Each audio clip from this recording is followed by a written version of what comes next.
Welcome to our Smithsonian's National Museum of Natural History Hot Topic webinar. My name is Briana Pobiner and I will be hosting today. I'm going to give it a minute or two to let everybody join us. I see the participant number is going up, so we're going to give it a minute or so and let everybody have a chance to log on and connect, and then we will start our program.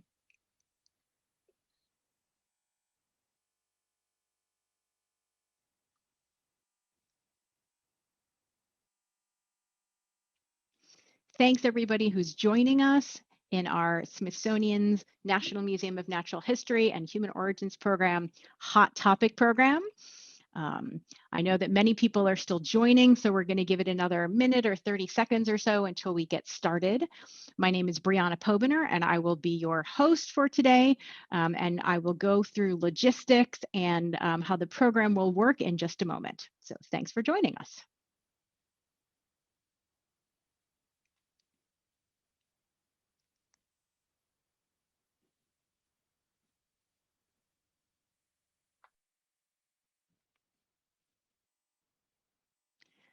All right. Hi, everybody. Thanks for joining us for our Smithsonian's National Museum of Natural History and Human Origins program, Hot Topic program. HOT stands for Human Origins Today, and this is a program series that is put on by the National Museum of Natural History. My name is Dr. Briana Pobiner, and I'm a research scientist and an educator at the National Museum of Natural History. So I'm going to go over a little bit of logistics before we kick this program off.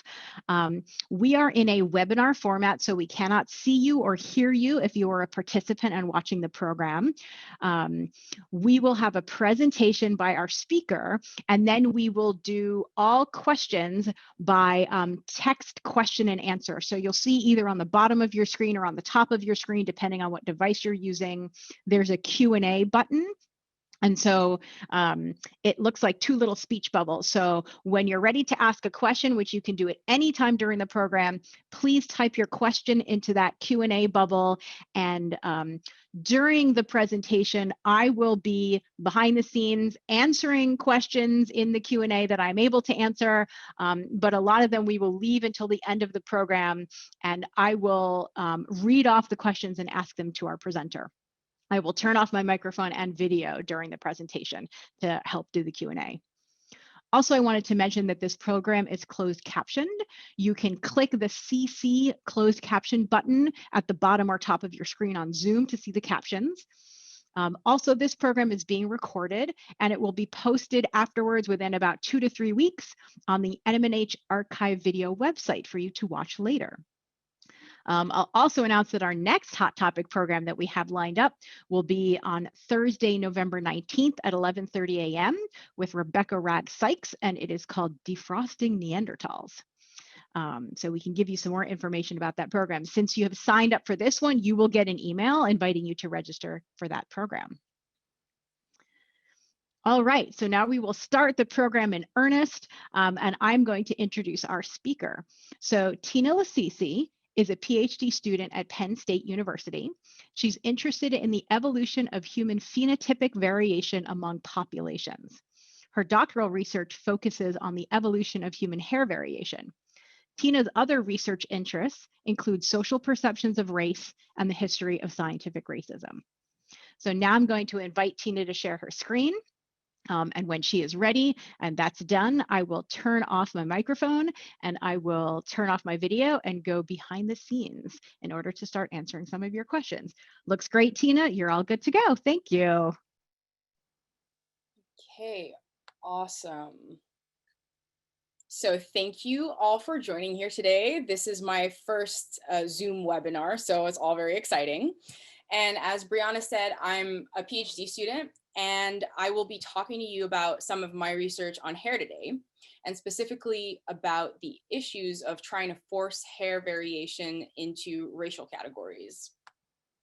In this talk, what I'm going to do is I'll cover why hair is such an interesting topic from an evolutionary perspective, the racial view of hair, and how we can do better than that by measuring hair variation rather than by describing it.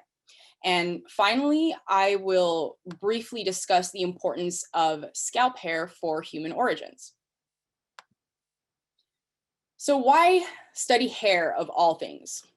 The answer is because there are questions. There are a lot of unanswered evolutionary questions about human hair. And you might argue that this is the case for a lot of human traits, but the reason our lack of understanding about the evolution of human hair is so strange to me is because hair is such an obvious and specifically human trait. Scalp hair at least is. And if you think about it, it is pretty strange to be a mammal that's mostly hairless, but then has a huge patch of thick hair on top of their head. You've got your run-of-the-mill hairy mammals, you've got naked mammals even, if you think about mole rats and dolphins. But for some reason, humans couldn't commit to either of those and decided to be naked, but with a tuft of hair on top. And I just want to pause here to say that while there is to some extent facial hair and body hair in certain areas, my research focuses specifically on human scalp hair. So unless otherwise specified, you can assume that today I'm talking about scalp hair for the purposes of this presentation. But back to our questions. First and foremost, I ask, why do humans have scalp hair? But I'm also interested in human hair morphology, which you might also know as hair texture or hair shape. If you think about it, most mammals have straight hair. So why did tightly coiled hair or curls evolve in humans? And further, if curly hair does have any kind of adaptive evolutionary function, why is there just so much variation in human hair morphology? I'm sure that you'll agree with me that these are all fascinating questions. And what I want to talk about today, though, is specifically how thinking about hair in terms of race gets in the way of answering all of those questions.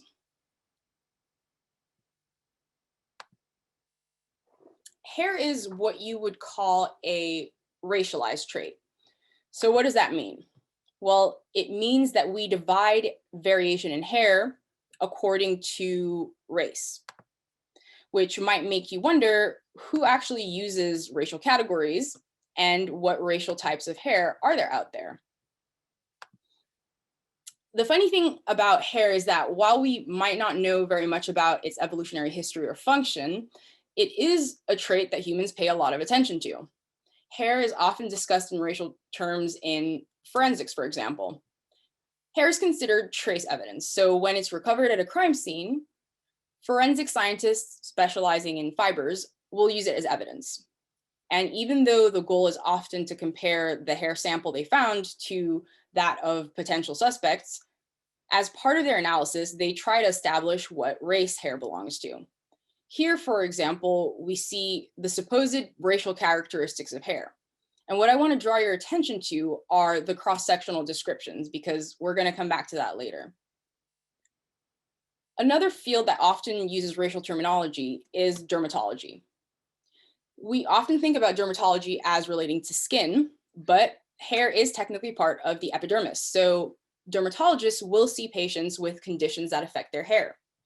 And the scheme that you see right here, it describes what's honestly really just mainstream ideas about racial differences in hair.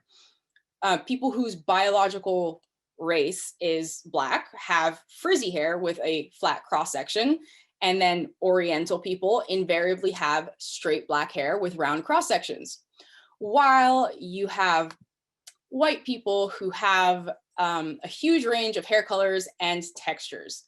Please note my sarcasm here. So what is the problem with this? Am I saying that there's no variation? Absolutely not. If there was no variation, my PhD would have been much shorter. I'm saying that there's so much variation that we're really missing a lot by using this racial logic because it obscures and distorts reality. It also creates a lot of circular logic. What's Caucasian hair? Well, it's hair that Caucasian people have. What makes it Caucasian? The fact that people we call Caucasian have it. So can someone be Caucasian if they don't have Caucasian hair? And what if someone of another race looks at another race has hair that looks Caucasian? I'm sorry, that's my dog right there. This doesn't have to even cover like the biggest issue that we have, which is that these racial categories miss entire populations. We don't even consider Melanesians here or South Asians. And let's not forget that there are people who have admixed ancestry from populations who have very different types of hair. So what can we do instead? What about using non-racial population terms? You might think that switching to African, Asian, and European would solve the issue, but you'd still have that circular logic. So what about just describing hair texture as a shape? Well, words fall short. The map that you see here was made by the Italian geographer Renato Biasutti. And while what you see might seem good at a first glance, there is a glaring problem. Do all of the people in these blocks have the same hair? The answer is no. There is a lot of variation within these populations. And another common theme that you might pick up here is that when people discuss the degree of curl in a hair, they discuss it as if it's inherently tied to the cross-sectional shape of the hair, which we're also going to discuss later. We often talk about hair in pretty simple categories. It's either straight, it's wavy, or it's curly. But as you can see here, curly covers quite the range of hair texture. Even if we're feeling particularly diverse and add another level like kinky, you still end up collapsing quite a bit of variation. So what's a scientist to do? The simple answer is measure it. Measurements are so much better than judgments. If you think about it, if you had to categorize people as tall, medium, and short, how well would that go? I mean, sure, on either extremes, we'd probably all agree, but depending on who's asking and who's being judged, you'll get some gray zones. If you think about it, for example, I would be a giant in Ecuador. I'm average in the Netherlands, but I have no chance of getting scouted by a women's basketball team. And while these riddles are fun, for scientific purposes, it does help that I am the same 5'7" in all of these situations, or 1.70 m if you prefer metric. So how do we measure hair? Well, we can measure two different aspects of hair. We can measure its cross-sectional shape, and we can measure curvature. Cross-sectional shape describes the shape of the hair fiber when you would cut it. And you can talk about its eccentricity, which is how circular to elliptical or flat it is. And you can also talk about the area or the thickness of the individual hair fiber. For curvature, we're basically describing how tightly a hair is curled. If you look at these hairs here, and imagine fitting a circle to the lines, you can see that the straightest hair would probably need a huge circle to fit. Then each of the following hairs can fit a smaller and smaller circle. So the smaller the radius, the higher the curvature. I talk about this as if it's simple, but I've actually spent the last 7 years trying to figure out how to measure both of these traits. It turns out one of the main reasons why science has kept using all of these typologies is because there weren't really good methods of getting at these quantifiable aspects of hair morphology. And I won't bore you with the details of the methods, but in brief, how do you measure cross-sectional shape? Well, the hardest part is getting that hair fiber cut properly. So during my PhD, I found a way of embedding hairs in this plastic, which you would then cut. And from then on, it's pretty easy to take a picture under the microscope and measure the shape. Figuring out how to measure curvature was a little harder. But basically, I developed a method that involved preparing the hair in small fragments, which you then image. And once you have those pictures, all you need to do is put them through a program that I wrote, which will do that circle fitting to decide what radius fits that curve, like we described earlier. And even though I told you all of that in under a minute, it took me the last 5 years to develop those methods. And if that isn't on brand for science, I don't know what is. So now that we have these methods, was it actually worth it? Can we actually do anything more by measuring hair than by describing it by race categories or otherwise. So remember how forensics and dermatology describe these distinct differences between white and black hair? Does it turn out that race explains differences in hair morphology? I will show you some of my preliminary results. So if we actually measure hair curvature quantitatively, it shows that race is actually not very useful. In this figure, you can see the measured hair curvature going from straight at 0 and the curliest at about 0.8. And you can see it divided by people's self-reported race. So you'll see that there's a category Hispanic here, which is controversial because some disciplines act as if it's a race, but more often is described as an ethnic category. In dermatology, though, you'll see research papers that discuss differences in hair or skin between ethnicities, but they imply that ethnicity is biological and really just a politically correct way of talking about race. So that's why I've decided on these groupings with anyone who indicated Hispanic ethnicity as their own category. But even if you disregard the individuals who identify as Hispanic, you see that there's a massive overlap in how curly hair can be for both Black and white identified people. And to prove that it's more than just numbers obscuring some kind of real racial difference, I'd invite you to try and assign race to these hairs. I'll give you a second. Which of these samples is from a white participant and which of them is from a Black participant? It's pretty tough, right? But if you wanted to know, on the left, the two pictures on the left are hair samples from Black participants, and the two hair samples on the right are from participants who identified as white. What about cross-section? Maybe those show neater racial divisions. Well, it looks like the allegedly distinct difference between Black and white is even less convincing here. On the y-axis, you can see going from the most circular to the most elliptical or eccentric hairs. And while you might notice that there's a difference in the average and the distribution, all of the groups also heavily overlap. If you had to guess what race this hair was, according to our list of racial characteristics, what would you say? And what about this one? And we aren't even touching on the fact that there is a huge amount of variation within individuals. So all of the sections on the left here are sections from the same single individual who identified as white. And on the right, you see all of the variation that you might find in a single individual who in this case self-reported as Black. And all of this variation is really significant and totally obscured by trying to categorize an individual and their hair by race. So taking all of this information together, what does hair have to do with human origins? And why should we be interested in this variation in morphology? Well, it all comes back to the main question of human evolution, which is what made humans human? Could hair have played a role? As you might have guessed, I think it did.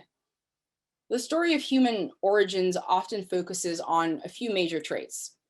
How humans became bipedal, then humans got larger brains, and at some point, they also lost their body hair. But in that story, I think we also need to ask where scalp hair fits.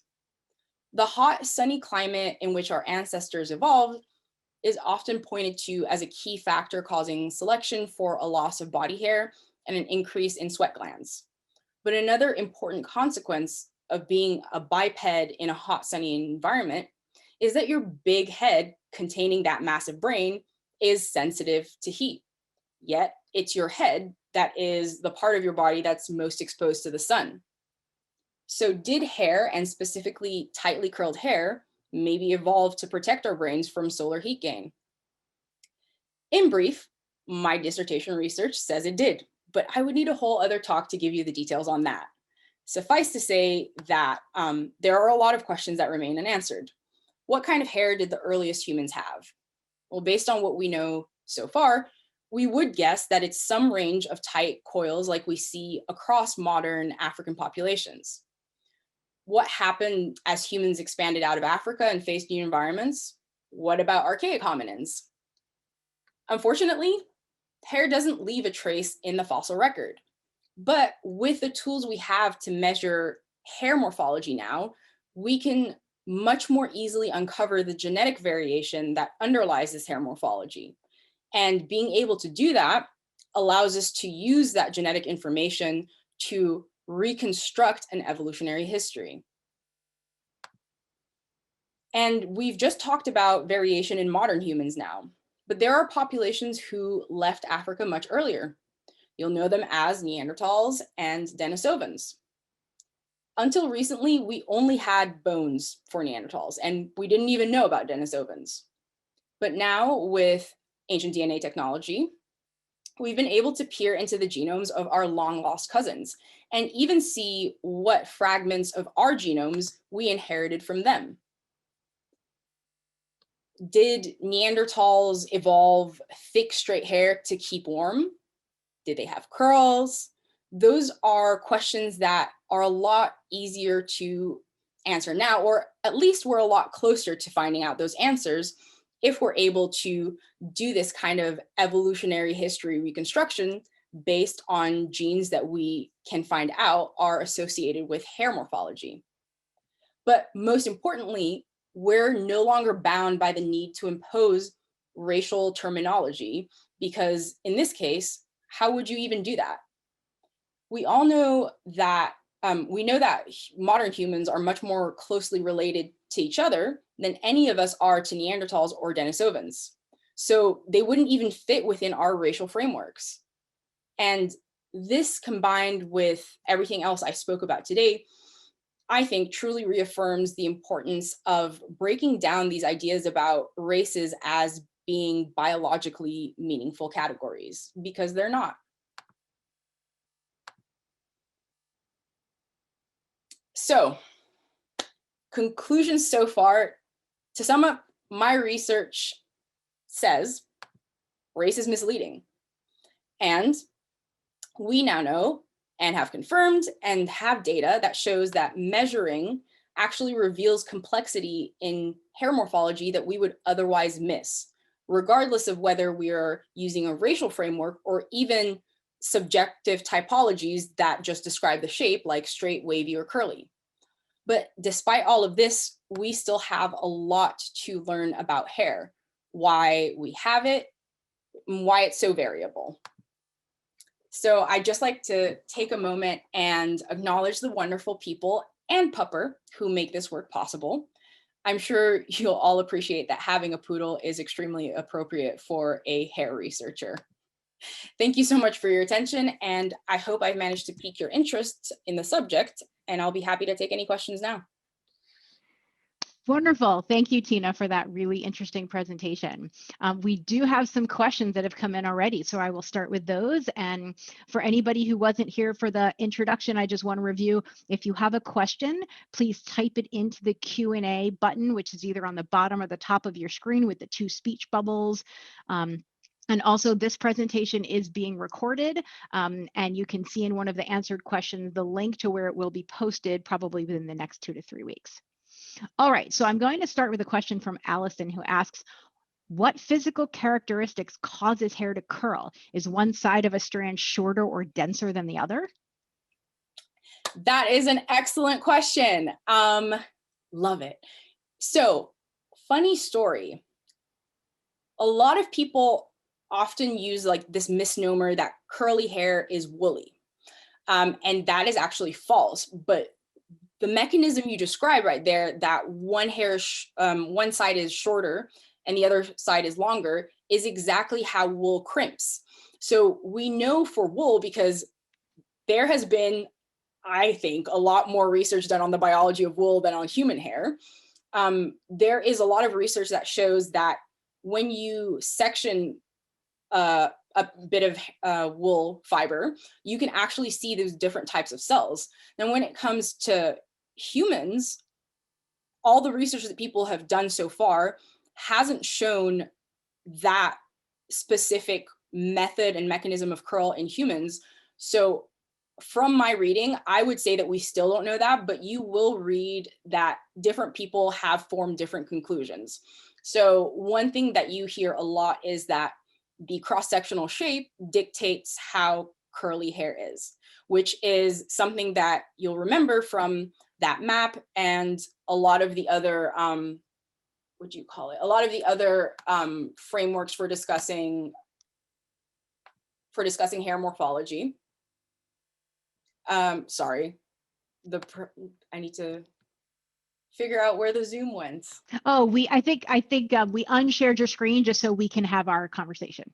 So There if you need to share, if you need to reshare it to show something specific on a slide. Oh, no. I just needed to find your faces on the multiple screens. But so we've often talked about cross-sectional shape as being inherently related to curvature, but that's because people haven't actually measured curvature. So what you end up seeing is that there are population differences in average cross-sectional shape, and there are also differences in curvature. And we still need to do a lot of work to figure out if those are two independent traits, if they somehow contribute to each other, or if there's another third mechanism like the follicle shape that is contributing in some kind of way. I think it's probably going to be all of these things contributing a little bit. Excellent, thank you. Next question is from Sarah. How do you factor in processes and treatments that change the curvature and or general structure of hair, like perms or straightening or lye treatments or coloring, etc.?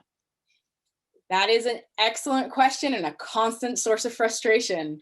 So the easiest solution or answer to that is we give people questionnaires, and if they say they've done anything with their hair, we choose not to take their hair samples, but we need to actually do the research to figure out what the effect is. There's certain things where it's actually pretty straightforward.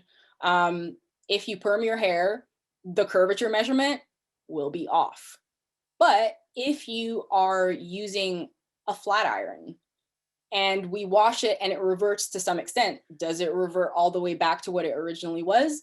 These are all things that we don't actually know. And part of the reason we don't know exactly how it affects curvature is because we haven't been able to measure it. And even with cross-section, the previous methods, like before the one that I talked about in my presentation, the process of embedding a hair was really long and painful and involved trying to hold a hair straight for 24 hours as it dries in resin. So I think all of those things are going to be like lines of questioning that we're actually able to address now. Excellent. I smell postdoc projects in your future. Yes. So I'm going to combine two questions because they're similar, one from Michelle and the second from Dave. Michelle asks, how do you take into account aging and the impact of aging on hair morphology across participants? Also, different hairs within the same individual are aging differently on their hair cycle. Could this explain some of the variation within an individual? And Dave asks, what about hair color or graying as one ages? Is any of that relevant? Excellent questions. So let's start with like within individual variation. It is significant, but variation within an individual is significant for a lot of things, even skin color, if you think about it. What we tend to do with skin color is we measure the inside of the arm, and the logic behind that is it's the area that gets least exposed, so it's your baseline natural skin color. But there's a lot of variation, and that's part of your biology as well. So what about that?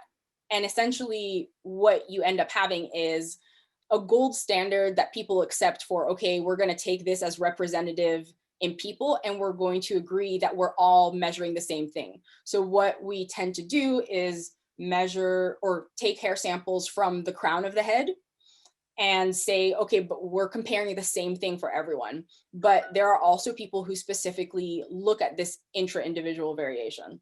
Now I'm trying to remember what the other parts of the question were. And I said that they were answered. Oh, it was about graying Aging. hair, Yes. aging and gray color. Yeah. So graying and aging. So a lot of people anecdotally report, and there are a few empirical studies of how hair changes as you age, and through big transitions like going through puberty. There are people who say they used to have curly hair and now it's straight, or vice versa, even after something like chemo. So we know and hypothesize that hormones probably play a role in how your hair morphology comes out. But currently, the only way we can take it into consideration is that when we do a study on a lot of people, we just collect data on what their age is and as many other variables as we can. And then we try to statistically account for that and see if there are still any patterns once you account for those differences. And as for graying, I have heard a lot that people say their hair gets coarser as they age, but graying really is just that you no longer have active melanocytes that are contributing melanin and depositing that into your hair fibers. So the link about how it would change isn't very clear. So it could be that you have two separate processes going on, that as you gray, something else also happens in your follicles that affects the shape. But thus far, we don't really know what's going on there. Excellent. And you partially answered what I'll ask as the next question, and I can attest to both graying and also changes like pregnancy that may affect your hair.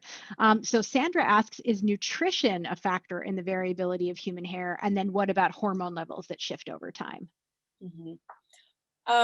So with nutrition, there are a couple of conditions that I am aware of that can completely change your hair morphology.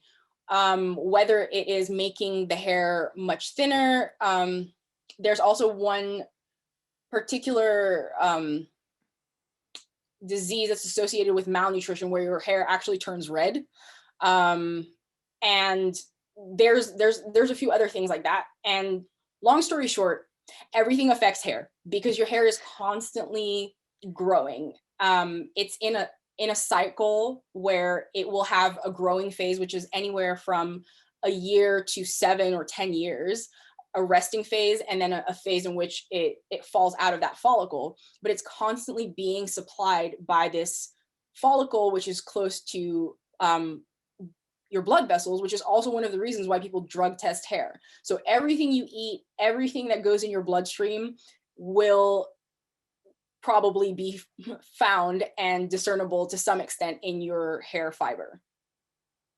Awesome. And so more about variability. So Kevin asks, how do environmental variables like heat or humidity influence the expression of hair curvature, or is curvature unaffected by these things? That is an excellent question, and one that I hope to get some clarity on pretty soon. So if environmental variables like humidity or anything like that really affected curvature, then measuring curvature would be very hard. So part of what we were trying to do with the hair preparation before we take a picture of the hair and fit a circle to it is to put all the hairs through the same process so that that environmental variable is sort of removed. There are certain things that influence the hair fiber because the cuticle, that's the outermost layer of your hair fiber, it essentially opens up when it's hotter. It also opens up under more basic like alkaline pHs. And by opening up, it makes the hair fiber more malleable. Like you can change its shape. But from what I've seen so far, it does seem that there is an intrinsic hair curvature and an intrinsic hair morphology. So a lot of times, even if you're reading about something like wool, people will talk about the extrinsic and the intrinsic factors that give it its shape. So part of our research is to first isolate what is intrinsic and then go through a bunch of experiments to see what extrinsic factors influence it and how they influence it. Yeah, that makes good sense. Since you talked a little bit about your research process, I'm going to ask a question by Sarah. Why are the fragments of hair you used to decide radius of curvature so small? Is it to prevent weight and friction with the surface underneath from restricting the curl? And That is a oh yeah, great question. Sorry, I was muted. So there are multiple reasons, but the main one is that we wanted to make sure, I'm so sorry about my dog. don't worry about it. I wanted to make sure that we were essentially comparing hairs as closely to each other as we can. So basically, I didn't want to have a situation in which we were having certain hair morphologies represented by longer hairs and other ones by shorter hairs. They had to be comparable. So that's part of making the hairs uniform. And if you have a very curly hair, you need to cut it very short in order for it to curl in 2 dimensions. So a curl is a 3-dimensional thing. It's really a helix. And that helix has a radius and it has more other aspects that you can only really see in 3 dimensions. So what we want to do by cutting the hairs so small is to eliminate any of that 3-dimensionality and reduce it to that radius, which previously people did by flattening the hair, but as you can imagine, physically flattening the hair distorts it. So this is kind of like an intermediate that we can do. And also we image them while they're in isopropanol so that they all sink to the bottom. And that's alcohol, right? Like that's Yes. is that right? Okay. Okay, a question about your results from Carla. She said, great talk. Although you show a lot of overlap in the measurements on your graphs, you also seem to show statistically significant differences in the means of the measurements. Doesn't this show that average differences exist between the types? Thank you. Absolutely. And that's that's the importance of being able to visualize it. So an average difference for a geneticist, for someone who is looking at evolutionary history is great, super fascinating, because as someone who wants to understand the evolution of variation between populations, averages really matter because averages change what the whole population can end up looking like. And for a lot of different traits that are continuous, you end up having directional changes depending on what the selection pressure is. But if you are a forensic scientist and it is your job to say beyond a reasonable doubt that this person is, this race or that race, I personally would feel very, very uncomfortable seeing what I did there. Imagine if you're placing bets on people's lives here. And if you had to bet on race being a defining characteristic when you see that kind of overlap, I would personally take pause and think, okay, maybe on average it does look that way, but it might not be reliable as something that is individualizing. And that's one of the main differences between what forensics has to do versus what biological anthropologists can do. Like, we can talk about populations and how that changes over history, but for forensics, it's important to find out what biological factors are specific to individuals and allow you to identify individuals. Yeah, that makes total sense about the difference between sort of the unapplied aspect and the, sort of more theoretical in a sense and research aspect.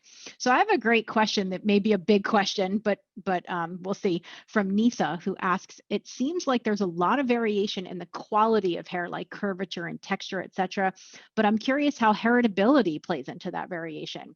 Are there specific genes associated with each of these observable traits that you're measuring? So, in brief, follow my research and you will have answers soon, because yes, from the analyses I've done so far, it looks like there's actually a really high heritability in curvature specifically. The other aspects aren't very clear, but we're working on those. And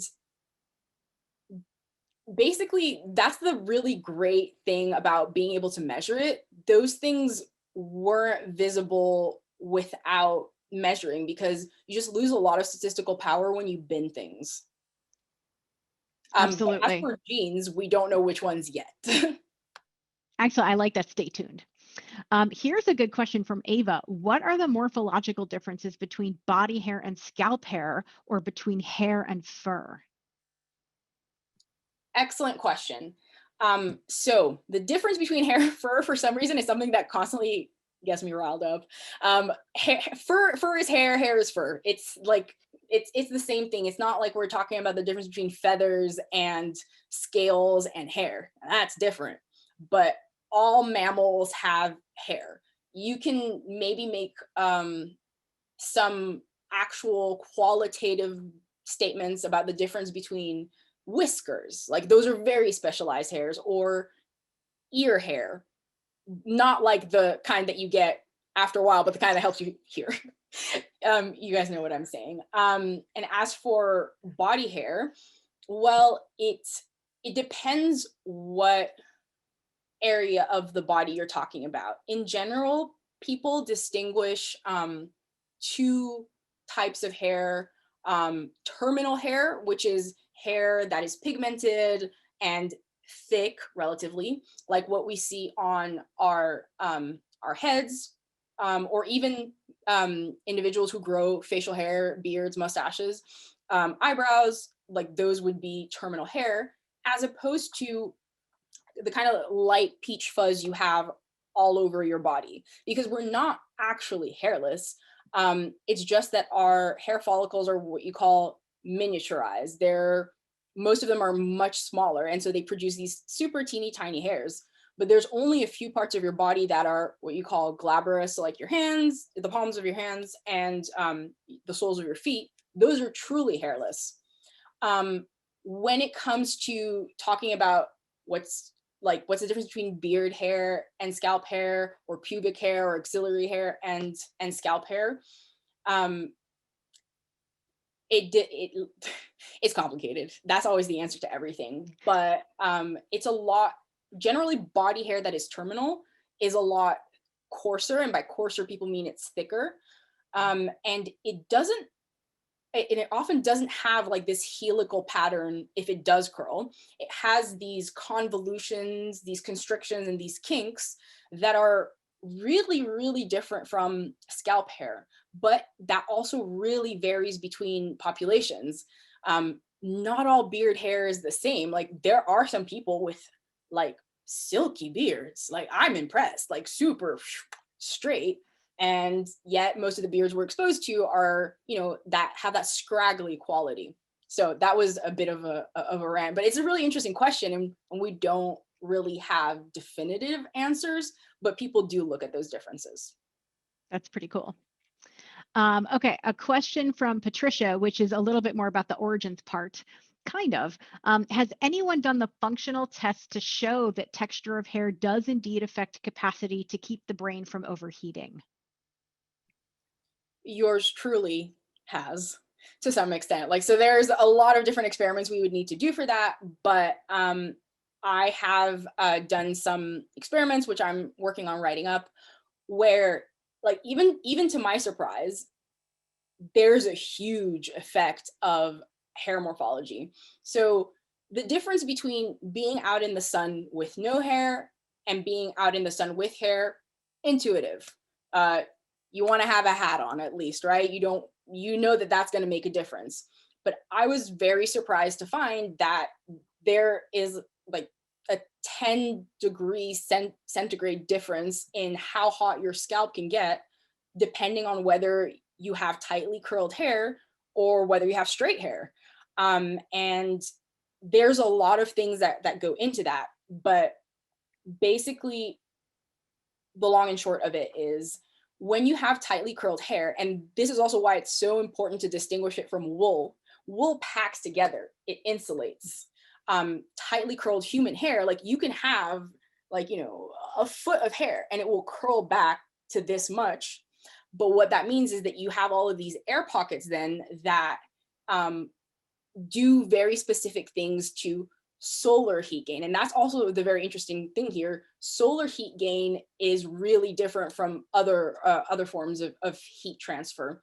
So what ends up happening is that tightly curled hair is this amazing configuration where you are minimizing the amount of solar radiation that reaches your scalp, but at the same time, you're maximizing the amount of heat you can lose through your scalp, as opposed to straight hair, which will minimize how much heat gets through, but it also keeps that heat in.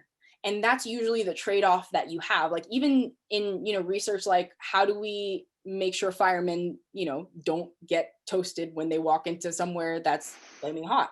There's a trade-off. It's really hot inside that suit. You might be protected, but you can't lose that heat. And so that's why I think curly hair is so awesome, because it looks like it evolved this life hack where you have the best of both worlds. I love that it's a life hack. And actually, this question follows on nicely with that. So there's a question from Donald. Do you consider scalp hair an adaptation based on environment? For instance, such as Darwin's finches had diverse beaks based on their needs. Do you feel that scalp hair became a diverse adaptive trait once humans began to expand geographically to cooler or warmer climates, respectively? Excellent question. So my answer to that is actually mixed. I think that around 2 million, 1.5 million years ago, you know, peak human origins, there would have been an adaptive pressure. And I say this because the continent of Africa is the most genetically and phenotypically diverse in pretty much everything. Even with the range of curls that you see there, it's big, but there are no straight haired populations, at least that I know of. That in and of itself, to me, points to there having been at least a lack of some kind of pressure that maybe other populations faced. And, you know, referencing what I said about straight hair really insulating, I think that once certain populations left, and maybe not even the later populations, maybe it's Neanderthals and Denisovans who evolved straight hair and then with introgression gave it to other human populations who were leaving. Long story short, I think that early in human evolution, there was some really strong selective pressure, but I don't think that different populations face the same selective pressures once they left. And I think part of that is that it wouldn't have necessarily been the same heat. So if you think about the Amazon, I mean, the Amazon, it's rough out there. Sweating doesn't even help. If you're in a place that's humid, sweat as much as you want, you're still gonna be hot. And if you are in a place that's forested like that, you're not really gonna need protection from solar heat in the same way. And most importantly, unlike skin pigmentation that shows this pattern that is so consistent with latitude and UV radiation, you don't see that with hair. It kind of becomes muted as you leave the continent. Like it has a much more population-based distribution than one that is consistent with climate. That's cool. Thank you. I have a question from Jay. It's a little bit harkening also back to some prehistoric stuff. Are different hair type indicators of hybrid human populations? There have been articles tying red hair of Europeans to Neanderthal interbreeding. Is this something you've come across in your research? You don't want me to start talking about red hair Neanderthals. I will probably write an article about this at some point, but the idea that Neanderthals have red hair is based on a mistake, basically. Like if you look back at that research, it wasn't very conclusive evidence to begin with. And then the sample from which they concluded that, oh, that was a new mutation we've never before seen for red hair, turned out to be in a sample that might not even be a Neanderthal. So basically, I think that absolutely it is possible that introgression like gave us certain alleles that contributed to current hair variation, but we don't know a lot about it. And part of that is we just don't know what genes are involved in hair morphology. There's a handful like EDAR, that's associated with thicker hair in East Asian populations, where we know for sure what the effect is. But with everything else, we actually can't answer that question until we know from modern humans what genes contribute to that variation. And what you'd then be able to do, so like the order in which you can expect your results to this question is, first we find out what genes are associated with modern human variation, then we look within those genes at what their evolutionary history is and whether they contain any introgressed variants. Awesome. I love that line. The lines of evidence are sort of along the lines of evidence that you just described. So another prehistoric question, in a sense, and this is from Kimberly. She asks, not too long ago, researchers reported a probable hominin hair found in a hyena coprolite from Gladys Vale, South Africa. Would it be possible to conduct a similar analysis on discoveries like these? Oh my gosh, I'm so excited. I want to look into that. I must have missed that one. So like, I mean, it would depend, first of all, like how old it is. But so there's a lot of buts. First question would be, is it a single hair? If it's a single hair, then you get the within individual variation problem. And depending on how long that strand is and where it might come from, do we even know whether it's scalp hair or something else? So basically, we would be able to do a lot of these analyses. We'd be able to speculate until the cows come home, but it wouldn't be conclusive. Also, I think I would feel very not confident about it being a human hair until I had DNA. That's fair. Well, that could be another future research project. That's awesome. I'm going to combine two questions that are similar. The first is from Steve.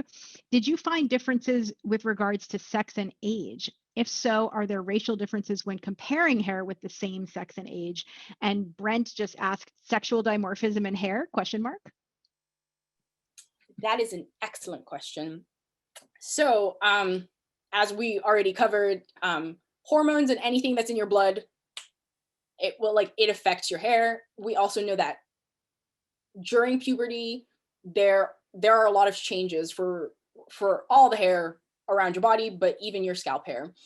So the difference between sexes is inconsistent. And part of that is because age and sex, as much as we would like them to be like, these really stable, solid categories, they need to be parsed out further. So let's start by saying sex. We're going to be comparing people who are assigned male or female at birth, but even if they are cisgendered and they've lived their entire lives as a female or a male, there will be differences within those groups about a lot of different things that affect sex, but especially hormones. So ideally, we would be able to take into account those things. So if someone could give me infinite money, one of the things that I would do is that I would try to figure out what their hormonal phenotypes are and maybe how those have changed throughout their lives and how that might affect their hair. And the second question, and why it's so complicated, is that chronological age isn't the same across people. So there are certain huge life stage chunks that we can say, okay, that's an infant. This is a prepubertal, this is a postpubertal human, awesome. We can compare those. But within that, we're not necessarily sure that we're comparing apples to apples. I mean, even if you think about it, you probably know some people who went gray very early. I'm still waiting for my gray hairs. I believe I earned them. I'm almost You 30. can have some of mine. It's fine. Yep. I would appreciate that. So what we end up doing is saying, we know in the back of our minds, we expect that it affects things. But currently we don't really have the statistical power to probably pick up what those average differences are. Now, as for do the differences that we see between races, like are there differences between races once you take into account age and sex? Well, there's the same average mean difference between populations, but it isn't necessarily an issue of sex. I'm pretty sure that all of the hair images I showed you were from women purely because it's much easier to get hair samples from women. So Interesting. Thank you. Here's a great question from Stephen. And he said, maybe this was answered before, I came late, but is there an evolutionary reason, and I know that you focus more on scalp hair, but is there an evolutionary reason that humans have less body hair than other hominins and primates? that one, absolutely. This we know. So actually a few years ago, it might have been 10 years ago, there was a really great article that came out on an evo-devo, so evolutionary developmental biology approach to hair follicles and sweat glands. Long story short, it looks like we're not just talking about humans losing hair follicles, we're looking at a developmental switch that changes the fate of certain precursors from hair follicle to sweat gland. And that is one of the coolest things about hair. Did you know that hair follicles are developmentally related to your nails, but also your teeth and also mammary glands? So they have the same developmental origin, like, you know, in the embryo and during those stages of development. And that means that the things, these switches that evolution could have played with probably were limiting in some ways, but probably had a lot of cascading effects once you switch them. So with body hair, we know that it was a trade-off for more sweat, and we know that sweat is important for thermoregulation, and it's generally agreed that that is what the selective pressure was on, like us being able to essentially lose heat more efficiently. Cool. Thank you. We have time for about 2 more questions. So I will ask one from Larry. He says, genetic conditions that influence copper metabolism are also associated with hair changes. In most cases, these are found in connection disease states. Has anyone looked to see if common variants in these pathways influence hair phenotypes? We should talk.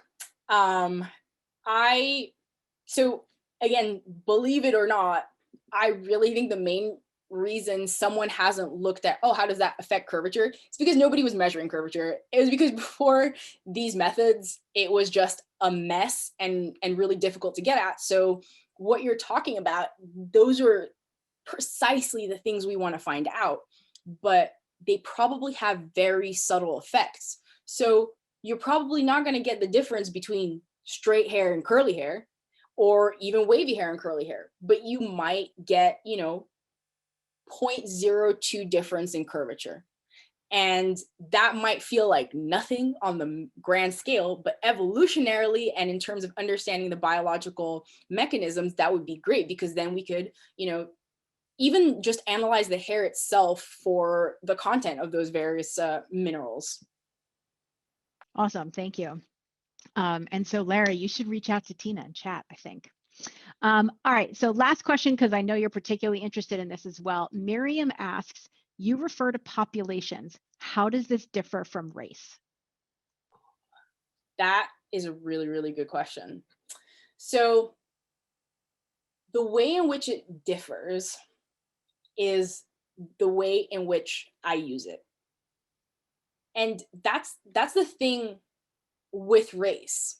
The issue isn't the word race. It isn't the words we've given to these various groups, but it's that with this language, we inherit a framework that describes differences in humans that are based on essentialized, immutable archetypes. And that limits the way that you can think about things. What you point to is a real problem, because that is what you see in a lot of dermatology and even some forensics these days, where they feel reprimanded for talking about race, and then they instead switch to saying populations, but then use the same framework. And that still is a racialized, problematic framework. So what my responsibility essentially is, and what I try to do, and certainly will fail at doing sometimes, is taking into account and working as though these are fluid, temporary categories. And for evolution, that's so important.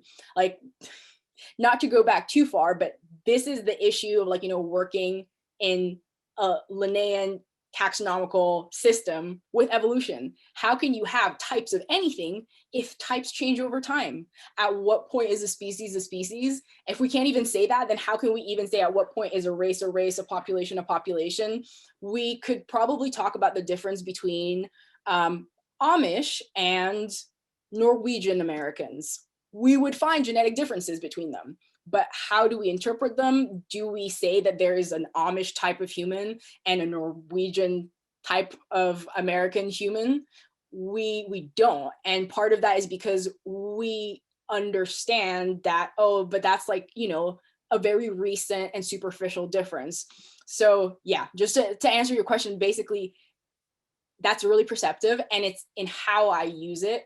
And not using the word race is basically a proxy, and it's just a way of signaling, hey, we need to think about this differently. And then what I actually do with it, that needs to be something that I do not racialize.